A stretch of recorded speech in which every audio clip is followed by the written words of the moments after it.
স্বার্থপর স্ত্রী চিনবেন কেমন করে? কিভাবে বুঝবেন যে আপনার স্ত্রীটা সে কি আসলে আপনাকে ভালোবাসে নাকি সে আপনার সাথে স্বার্থের জন্য ভালোবাসা দেখাচ্ছে? এটা কিভাবে বুঝবেন? আমি এখন জাস্ট 3টা ওয়ে বলবো। কয়টা ওয়ে? সবাই আমার দিকে তাকানা বলেন কয়টা? নাম্বার 1, শুনছেন তো আমাকে? খুব গুরুত্বপূর্ণ এবং খুব একেবারে ইম্পর্টেন্ট কথা বলছি। নাম্বার 1, দেখবেন যারা স্বার্থপর স্ত্রী হয় এরা স্বামীর দুঃখ, কষ্ট, ইমোশন, আবেগ এরা কোনো কিছু বুঝতেই চায় না। প্রিয় ভাইয়েরা, ঠিক আছে কিনা বলেন? ওরা বুঝে না যে আমার স্বামীটা আমার এই কথায় কষ্ট পেল নাকি এ কথায় খুশি হলো। তারা বুঝতে চায় না যে আমার এই কথার ফলে আমার স্বামীটার মনের ভিতরে কি আঘাত লাগলো নাকি আমার জন্য তার মনটা আরো ভালোবাসায় বড় হলো। তারা এটা খেয়াল করবে না। 1 নম্বরে, কয় নম্বর বললাম? 1 নম্বর। নাম্বার 2, যারা স্বার্থপর স্ত্রী, যারা স্বামীকে মন দিয়ে ভালোবাসে না, জাস্ট স্বার্থের জন্য মিশে। 2 নাম্বার নিদর্শন হচ্ছে দেখবেন নিজের স্বামীর থেকে নিজের বাবার বাড়ির দিকে টান বেশি থাকে। প্রিয় ভাইরা, ঠিক আছে কিনা বলেন?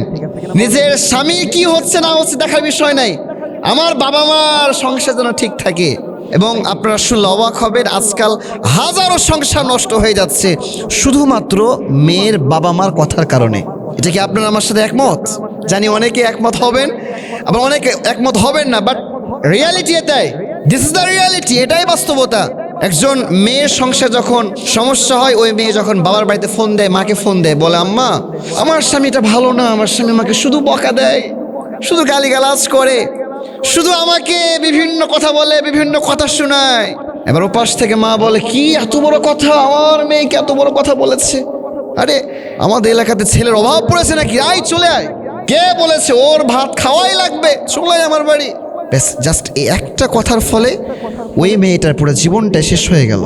আবার যদি এই জায়গাতে ওই মেয়ের মা বলতো, মারে সংসার জীবনটা এমনই, সংসার জীবনে সুখ আসবে, দুঃখ আসবে, কখনো রোদ, কখনো বৃষ্টি, কখনো সুন্দর, কখনো খারাপ, কখনো হাসি, কখনো একটু কষ্ট লাগবে।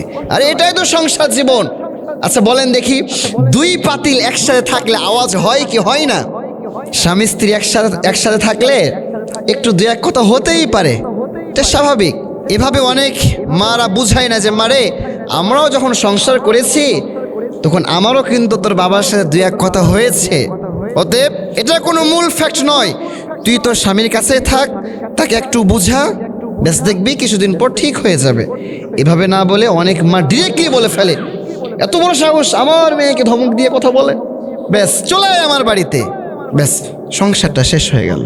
যারা স্বার্থপর স্ত্রীদের 2 নাম্বার গুণ হচ্ছে তারা কথায় কথায় দেখবেন স্বামীর বাড়ির থেকে, স্বামীর উপরে থেকে তারা বাবা মার প্রতি, তাদের নিজের মায়ের ফ্যামিলির প্রতি অনেক বেশি টান হয়।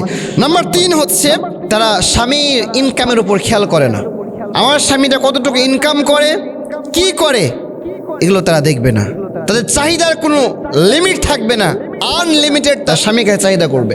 ও জানে যে আমার স্বামীটা প্রত্যেকটা দিন আনে দিন খায়, এরপরও এমন এমন বায়না করে ফেলে।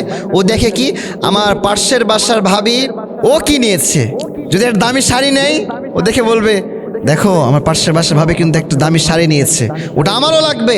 কিন্তু ও বুঝে না যে আমার স্বামীটা ইনকাম কম, এটা বুঝবে না। যারা স্বার্থপর স্ত্রী হবে এটা বুঝবে না যে আমার স্বামীটা ইনকাম করে কেমন। এজন্য প্রিয় ভাই, এটা হচ্ছে স্বার্থপর স্ত্রী চেনার উপায়। এজন্য যারা বিয়ে করেছেন, যারা বুঝতে পারছেন যে এই গুণগুলো আপনার স্ত্রীর মধ্যে আছে, ব্যাস রাগ করার কোনো কারণ নাই, বুঝাবেন। মেয়েরা কিন্তু ভালোবাসার বড় পাগল হয়, যদি আপনি তাদেরকে বুঝিয়ে কথা বলতে পারেন দেখবেন তাদের হৃদয়টা বড় সফট। ঝাড়ি দিয়ে বকা দিয়ে জানা হয়, ভালোবাসা দিয়ে তার থেকে কিন্তু বেশি কাজ হয়।